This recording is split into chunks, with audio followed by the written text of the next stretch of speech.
John, I often say to myself that I would like to believe in God, but then I think, what is this God that I want to believe in?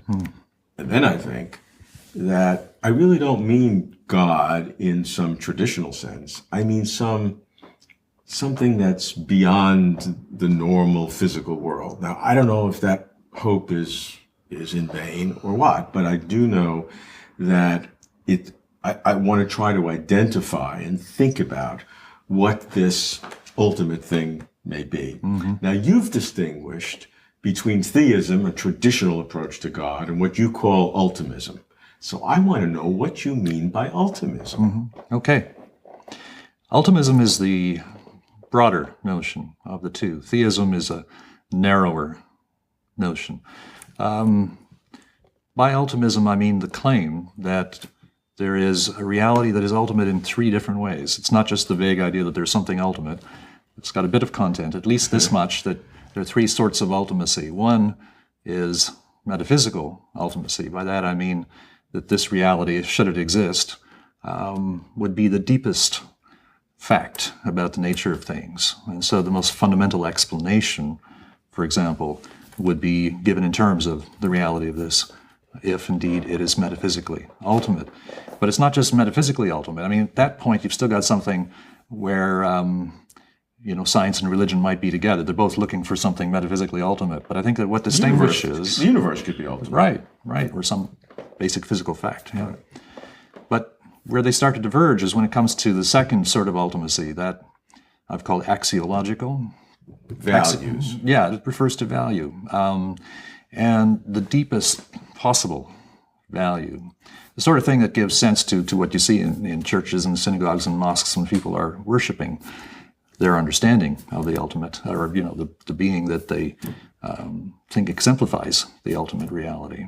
But you're saying it doesn't have to be a being; it can be just some ultimate value. Well, that's why I want to use the word reality very generally, so that it allows for many, many different ways of being filled out.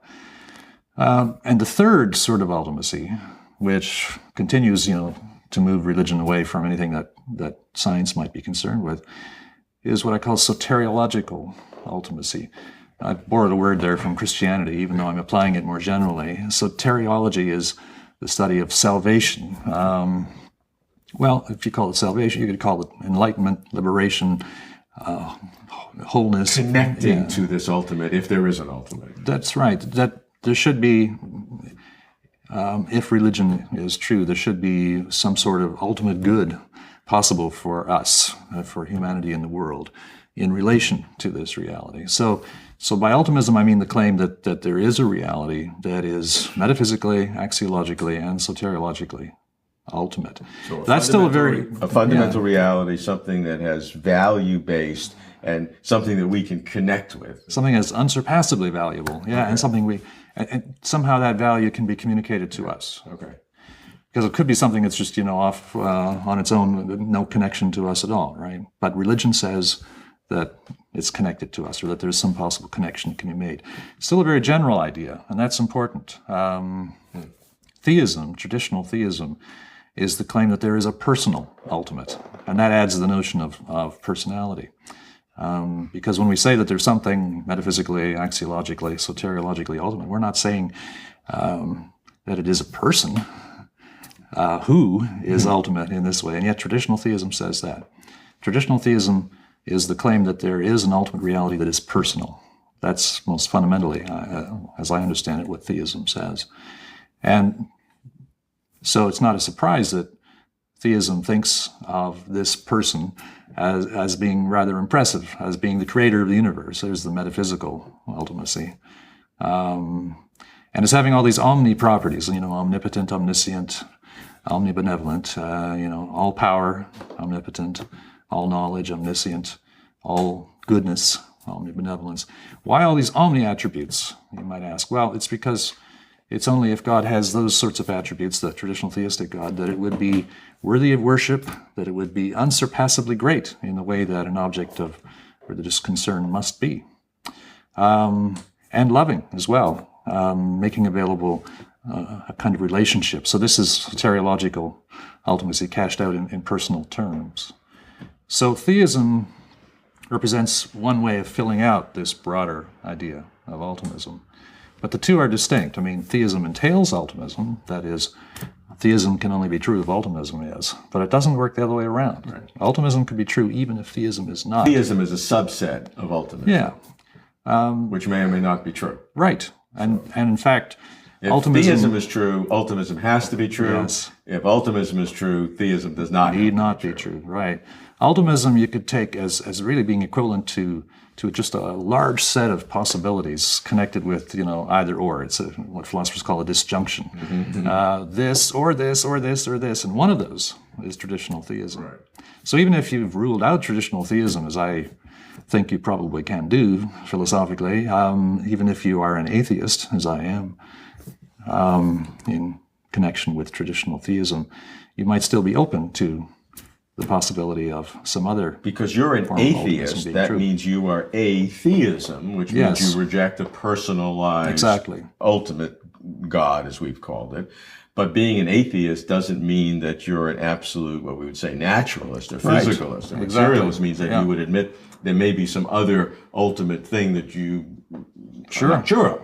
There are forms of religion, forms of religion like Buddhism, that at least in some forms are atheistic in the same way that I'm atheistic. They deny the existence of a personal ultimate, but that doesn't mean that there isn't some other understanding of the divine. Is the fact that theism is in general a person, is that the only distinction between theism and ultimism?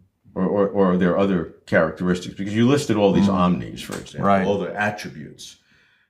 Yeah, and those all have... You can have all those attributes without necessarily being a person. No, I think that you need to see them as different aspects of the personhood of the traditional theist's God. But is your ultimism omnipotent?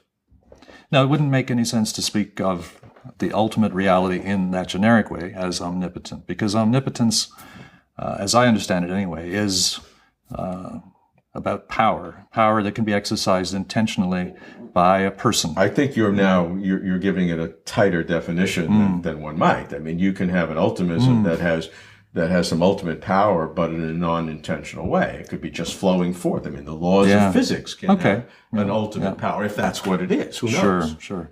If that's what you mean by power, if you're going to take power more generally, you might speak of some kind of energy, then it might be related to the teriological side of ultimism. That which is connected to us in some way we might call it a kind of power, might have some sort of power. I mean, there are other ways of talking about ultimate realities that do lead people to speak of power or of force.